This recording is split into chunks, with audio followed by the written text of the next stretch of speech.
தமிழே பேசுறாங்க. நான் தமிழில் பேசும்போது அந்த கருத்து நமக்கு வந்து நல்லா ரீச் ஆகும் அப்படிங்கிறது என்னோட கான்செப்ட். ஸோ அதனால தமிழே பேசுகிறேன். பேர் ஏகி மேக்ஸ் இது ஏழாயிரம் ஆக்சிடென்ட் சொல்லியிருக்கேன். எக்ஸ்போல பொறுத்தவரைக்கும் ஃபஸ்ட் பார்த்தீங்கன்னா டிஸ்பிளின் அப்படிங்கிறது தான் ஃபஸ்ட். ஸோ எங்கள் பேரண்ட்ஸ் சார் சொல்கிறது என்ன அப்படிங்கிறது நான் பார்த்தீங்கன்னா ஃபஸ்ட்டு டிஸ்பிளின் அப்போ தான் எஜுகேஷன். ஒரு பையன் டிஸ்பிளினாக இருந்தாலே ஆண்கள் என்ன பண்ணலாம் படிக்க வச்சுருக்காங்க. நாங்கள் காலையில் என்ன ஆகுது பையன் என்ன பண்ணி கிளாஸுக்கு அவன் ஹேர் பண்ணியிருக்காங்க, டக்கிங் பண்ணியிருக்காங்க, ஷூஸாக போட்டுருக்காங்க, நீட்டாக ட்ரெஸ் பண்ணியிருக்காங்க. அப்படி ட்ரெஸ் கோட் வரைக்கும் ஃபுல்லாக காலம் மாறி வந்து எப்படின்னா கிளாஸ் காலம் ஃபஸ்ட்டு கேட்க கிளாஸில் வேலை. ஸோ அதை பண்ணிட்டு அடுத்த நெக்ஸ்ட் பார்த்தோம் அப்படின்னா டீச்சர் அப்படிங்கிறவங்க தாய்களோட நீங்களாம் வரலாறு சமுதாயத்தை உருவாக்க போறீங்க. ஒரு ஆசிரியர் மாணவராக இருக்கீங்க, அப்போ எல்லாமே உங்களுக்கு தெரிஞ்சிருக்கும். அதனால என்னோட சின்ன கருத்து நம்ம டீச்சருங்கிற தாய்களோட எங்கள்கிட்ட பிள்ளைங்க பார்த்தீங்கன்னா நம்ம ஒரு டெல்டா பகுதிங்கிறதுனால இன்டீரியர் பேசுகிறது தான் எங்கிட்ட சொல்ல சொல்கிறாங்க. அப்போ எல்லாருமே டெல்டா இருக்கிறாங்க. அப்போ இன்டீரியருக்கு வரும்போது அதை சாப்பிடாம கூட வரும். நான் பொண்ணு ஃபஸ்ட்டு கேட்டு சாப்பிடாம அப்படின்னு இப்போ சாப்பிடாத பிள்ளைங்க கேட்டு நாங்கள் சாப்பாடு எடுக்கிறோம். அந்த மாதிரி தான் நம்ம அந்த டெடிகேஷனோட இருக்கும். டீச்சிங்கிறது நம்ம அந்த டெடிகேஷனோட இருக்கும். நெக்ஸ்ட் பாருங்க அப்படின்னா அதுமாதிரி ஸ்டூடெண்ட்ஸ்க்கு அனுப்புரை இருக்குது. நம்மளோட அனுப்புரை அப்படிங்கிறது ஹார்ஷாக இப்போ உள்ள பிள்ளைங்க எல்லாமே இப்போ கவர்மெண்டே ரூல்ஸ் என்னென்ன பிள்ளைங்க அடிக்கக்கூடாது, ஹார்ஷான வார்த்தைகள் யூஸ் பண்ணக்கூடாது அப்படின்னு சொல்லுவாங்க. அப்போ நம்மளோட இது வந்து பார்த்தீங்கன்னா ஸ்டூடெண்ட்ஸ்ட நம்ம அனுப்புரைங்கிறது கைடாக வந்து பண்ணி நம்ம ஒரு அன்பாக சொல்லும்போது பிள்ளைங்க எல்லாத்தையுமே கேட்டு போகிறோம். அப்போ அவங்ககிட்ட வந்து ஹார்ஷாக ட்ரீட் பண்ணாங்க. இந்த மாதிரி செஞ்சால் நல்லா இருக்கும் அப்படின்னு சொல்லும்போது ஆட்டோமேட்டிக்காக நம்ம வழிக்கு வந்துடும்.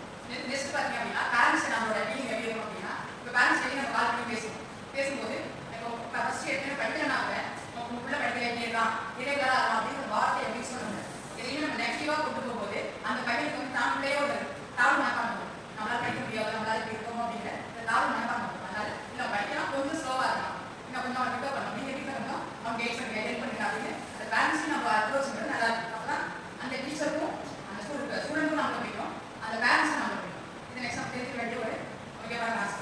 நெக்ஸ்ட் பாருங்க அப்படின்னா டீச்சருங்கிறப்ப டெய்லியே ஒவ்வொன்றையுமே லேர்ன் பண்ணிட்டே இருக்கும்.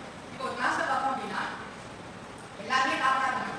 ஒரு 50 ஸ்டூடெண்ட் மினிமம் ஒரு 40 to 50 ஸ்டூடெண்ட்ஸ் இருக்கும்போது டாப்பர் இருக்கும், ஆவரேஜ் இருப்பாங்க, ஸ்டூடெண்ட்ஸ் இருப்பாங்க. நம்ம எல்லாருக்கும் ஒரே மெத்தடாக டீச்சிங் பண்ண முடியாது. அப்போ டாப்பர் எப்படி கொடுக்கணும், அவங்களுக்கு தகுந்த கண்டென்ட்டை அதுக்கு தகுந்த கொடுக்கணும். ஆவரேஜ் என்ன கண்டென்ட் கொடுக்கணும். இப்போ நாங்கள் எங்கள் ஸ்கூலை பொறுத்த வரைக்கும் கிளாஸே பிரிச்சு வச்சுருக்கோம். Topper class, average class, slower class அப்படின்னு. இப்போ டாப்பர் கிளாஸ் நம்ம நடக்கும்போது அவங்க வந்து நம்மளே இன்னும் அட்வான்ஸாக ஒரு சம்மு போடுறதுல அந்த சம்மு போட்டு முடிச்சு காமிச்சிடலாம். இப்போ அவங்க இன்னும் நம்ம எஃபெக்ட் எடுத்து எக்ஸ்ட்ராவாக நிறைய எக்ஸ்ட்ராவாக கொடுக்குற மாதிரி நிறைய நம்ம எக்ஸ்ட்ரா செய்யணும். அதே ஆவரேஜ் உள்ள கண்டென்ட்டாக உள்ள மாதிரி சொன்னாலும் ஸ்லோவில் இருக்கிறாங்க அவங்க நம்ம இருக்கிற கண்டென்ட்டை எவ்வளோ சிம்பிளிஃபை பண்ணி கொடுக்க முடியுமோ அவங்களுக்கு ஈஸியாக எப்படி புரிய வைக்க முடியுமோ அந்த மாதிரி புரிய வைக்கணும். ஸோ அது வந்து நம்ம தெரிஞ்சுக்க வேண்டிய ஒரு விஷயம். நெக்ஸ்ட் பார்த்தீங்க அப்படின்னா இப்போ உள்ள காலகட்டத்தில் மீடியா வந்து பிள்ளைங்க ரொம்பவே ஒரு அசாதாரண சூழல் கொண்டு போயிடும். செல்லு டிவி எங்கள் காலத்தில் பார்த்தீங்கன்னா அந்த லவ்ங்கிற வார்த்தையே பார்த்தீங்கன்னா நம்ம ரொம்பவே டீச்சர்ஸ் தெரிஞ்சுக்க வேண்டிய விஷயம். 6வது 7வது படிக்கிற பிள்ளை எப்படின்னா அந்த வார்த்தை வந்து நமக்கு என்னென்னு தெரியல. அந்த மாதிரி அந்த வேர்ட்ஸ் பேசுறது அந்த மாதிரி இந்த மாதிரி இதெல்லாம்